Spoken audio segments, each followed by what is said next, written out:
Today I'm going to be talking to you about Turing machines and a simulator that I built for them, which improves upon the work of multiple authors over the years that have worked on open source tools to simulate Turing machines. What I've built is a browser-based tool which allows you to do the same thing, but with a much more flexible UI and rules that follow the definition of a Turing machine in the FIT 2014 unit at Monash University. So first, let's define what a Turing machine actually is. Well, it's a mathematical model of computation describing an abstract machine that manipulates symbols on a strip of tape according to a table of rules. Despite this model's simplicity, it is capable of implementing any computer algorithm. So let's just think about that for a second.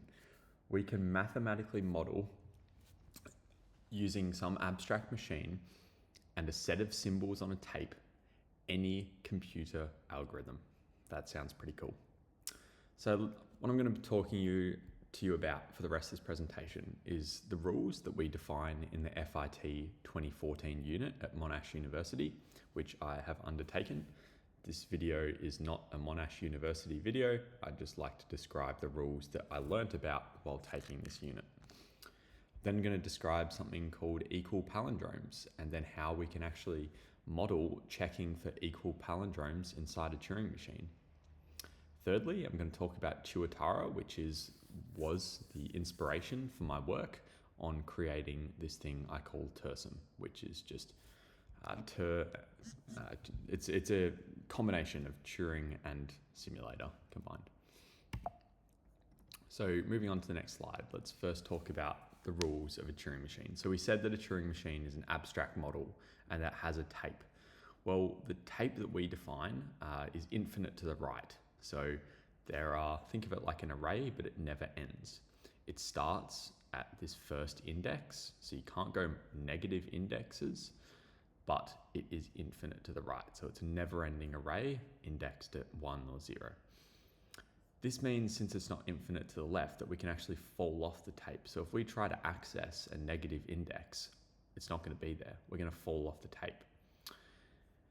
Another thing to consider is that the output, so when we actually read the output, when the Turing machine has finished, the output ends at the leftmost blank cell, non-inclusive. So that means if we were looking at this tape here, this diagram on the screen, and we see the infinite tape, the output would be up to and including this final 0, but not this empty tape cell here.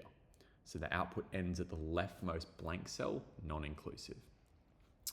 It doesn't denote it in this diagram, but in the simulator that I've built, blank cells are denoted by an underscore. So when you see an underscore in a cell like this, that means it's blank. So it's equivalent to seeing nothing in the cell.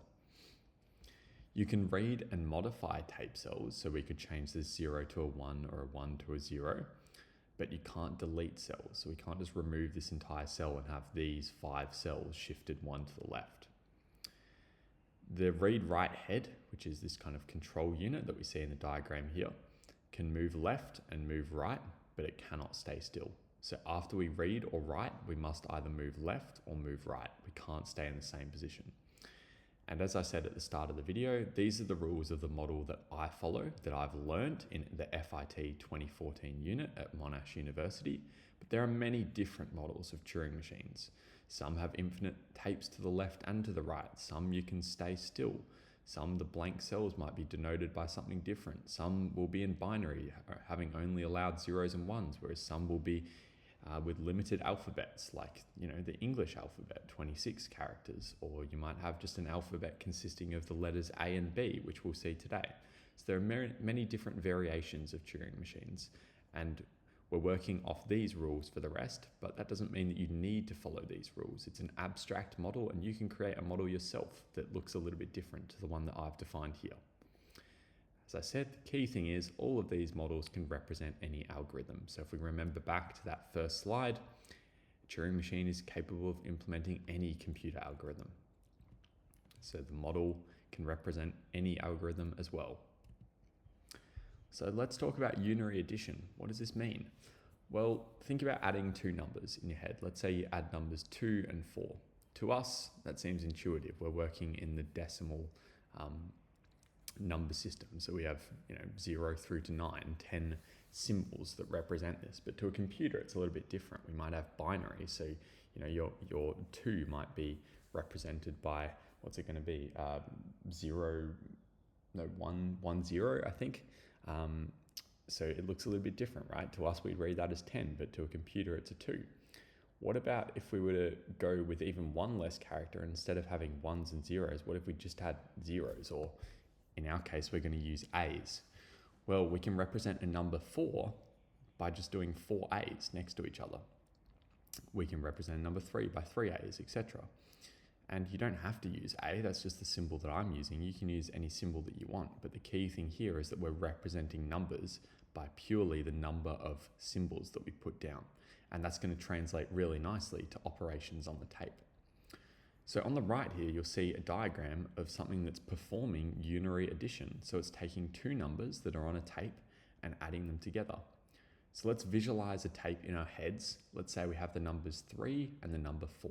So our tape's going to look like 3 A's with a space and then 4 A's. So we're adding the numbers 3 and 4. What this Turing machine is going to do is it's going to pass through all of those first 3 A's. So it's going to loop, passing all the A's.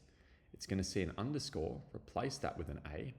Then it's going to move to the right until it finds the very last A. It's going to remove that, or override it, I should say, into an underscore, move back to the left. And then it's going to move left again, and it will finish, because now that we've combined the 3 and the 4, we should be left with 7. So let me move to another tab where we can actually see this in action. Going to share this tab now. Yes, there we go. So you should be able to see that. And hopefully I've actually loaded the machine. Here we go. So unary addition. This is the one that I created. And let's put onto our tape on the right 3 A's and 4 A's. And we'll run this at 20% speed. Let's click play and see what happens. So you can see we go through these first 3 A's. We identify a space. We overwrite that with an A. We move through the next 4 A's until we get to this underscore down here. And once we reach the underscore, we know we're at the end of the second number. So we move back and we just overwrite that A with an underscore and we terminate. So now you can see we're left with the number 7, represented by 7 A's. So let's switch back now to the slides, and we'll move on to the next thing, which is the string equal and a palindrome. So let's first define what is a palindrome. And if you might think of a palindrome in your head, you might think of race car or kayak maybe. But for this example, I'm just going to be limiting it to the alphabet of A's and B's. So a palindrome, by definition, is a string that reads the same backwards and forwards. And if we limit to the characters only A and B, these examples here would be palindromes, all 4 of these. But what about if we also require that the string is equal? Well, then that means that we must have the same number of B's as we do A's. So this would be a valid equal palindrome, A, B, B, A, because it reads the same forwards as it does backwards, but it also has an even amount of A's and B's, or they're equal, I should say. And then also, this one is not an equal palindrome. So think about why that is. It's because it has an extra B. So there's 3 B's and only 2 A's. So all the characters don't have the same number of occurrences. Whereas in this one, we had 2 B's and 2 A's. So they do have the same number of occurrences. So what I want you to pause this video and think about is, think about a string like A, B, B, A, and these should really be in lowercase here. But imagine you are a Turing machine and you're sitting on the tape at the leftmost cell. So you're where this A is, you're at index 0 or 1, however you define the indexes. How would you actually check whether it's a palindrome, assuming you can only move left and right, and you can only read and write from cells? You need some way of determining what cells you've already looked at. You need to determine when to stop on the right-hand side. So there's a few steps to it, but I'd encourage you to pause the video, and if you have the time, just write down roughly what steps you'd need to take, and think about being the Turing machine. So you can't see this whole string at once. You can only see one symbol at any one time. So that makes it a little bit harder. And I'll come back to a solution to this problem in a second. But before I do that, I'd just like to talk about what the problem actually is that I'm solving by writing tursim, which is a Turing machine simulator that I created. Well, Tuatara, which was an open source project written in somewhere between 2008 and 2013, I believe. Could be wrong on that. Well, it was really good. It's got a lot of functionality. If we just look at this toolbar at the top, you can see we have the ability to play step by step through a simulation. We can pause, we can stop, we can change our alphabet with that A character, we can bin things, we can introduce start states and final states. We can add arrows and add states and select multiple things at once. It's super good. And this was a large inspiration for my project, but some of the problems that I had with this is that it just didn't work too well on modern machines. Sometimes to edit a character in a cell, you'd have to find the exact pixel to click on in order to edit an edge. It had a dependency on JDK, so you needed to install a few things to actually get this going, which is not the most intuitive experience for students that just want to have a playground to start testing Turing machines in. The UI leaves a lot to be desired. By 2008 or 2013 standards, I think this was quite nice, simple to use. But nowadays, you want something that's just in a browser and moves around, a little bit more interactive, infinite canvas, that kind of thing, ability to scroll, zoom out, zoom in, and not have to constantly resize this window, just basic things, but it makes a difference. Also in this example, the symbols are unnecessarily limited. So there's only a finite number of characters or symbols that you can actually use in the alphabet. Whereas in tursim, I wanted to enable you to use any characters that you'd like. You could use something from Unicode, some abstract symbol from another language. So it doesn't matter, you can use whatever you want.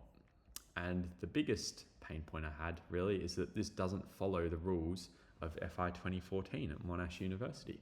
So there was again some improvements to be had in actually creating a simulator that met all of these requirements. So that's when I came up with tursim, which is what we saw before. It's open source under the AGPL license, so anyone can modify this or redistribute it as long as they give credit and make that same code available for other users to use. You can actually edit edges properly and keyboard shortcuts are obvious. So if you see here on the left, we've got ASDF for these tools, so everyone knows instantly what keyboard shortcuts to use. It runs in the browser or via a Tory desktop application, which is all run via a GitHub action, so that you don't really have to do much in the way of installing things. You just download one app and it's all bundled together, or you can just run it in the browser. The UI is much more modern, so I use shadcn for this, and the tape is on the right, tools are on the left. It gives you a lot of space to actually see what you're building. Symbols are unlimited and it follows the rules. So let's come back to the problem we had before, and that's, is the string equal and a palindrome? Well, here's a little algorithm I came up with to solve the ABBA one. So first what we do is we check what the first cell is. It's an A, so that means that the last cell needs to be an A. But because the tape isn't infinite to the left, if we go too far left, we can fall off the tape, which would result in an error. So what we need to do is mark that first cell with something like a different symbol, like a C, so that when we come back to the left, we know where we're up to. So we'll mark A with a C, and then we'd have CBBA. And then we'd go all the way to the right until we find a blank cell. So that, remember, the tape is infinite to the right. So as soon as we see the cell after this second A, which would be blank, we'd know, okay, we're at the end of the word now, the string. Let's come back to this character. And then if there is that A, because we had an A at the start, if there is an A here, we mark it with a D. So now we've got CBBD. Now let's move back to the left until we see a C. So that means that we're at the character that's been most recently processed, and now we need to check the character after it. So we'll move to the right. This cell has a B, so now we need to check if the second last character has a B. So we move right again. We would move right again, and we see a D, so we move to the left, and then we're back to this B. And because that B is the same as the character that we're trying to find a match for, then we can mark it with a D.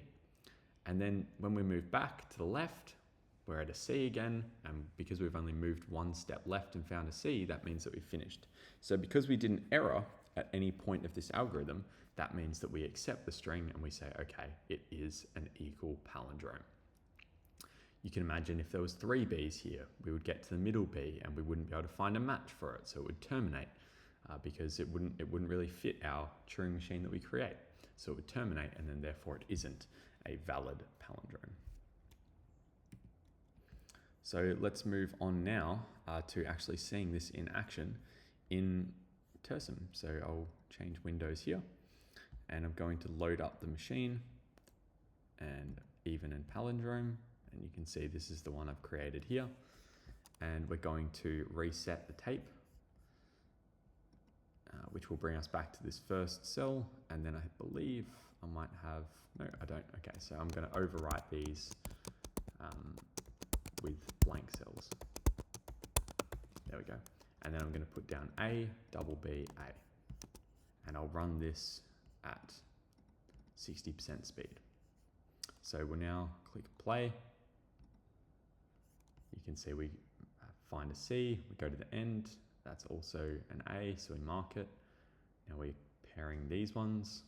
So we found a match for the B and the B pair, and then we get to the final state here, which is 3. So that means that it's valid. Whereas if we were to terminate on any one of these other states because it didn't fit our rules, then we wouldn't have a valid equal palindrome. So that's all I've got for you today. I hope that presentation was okay to understand and gave you a rough idea of what I've created and what a Turing machine is. And if you're interested in this project, just go to github.com/LachlanMcPhee/tursim and you will find the repo there. Thanks for watching.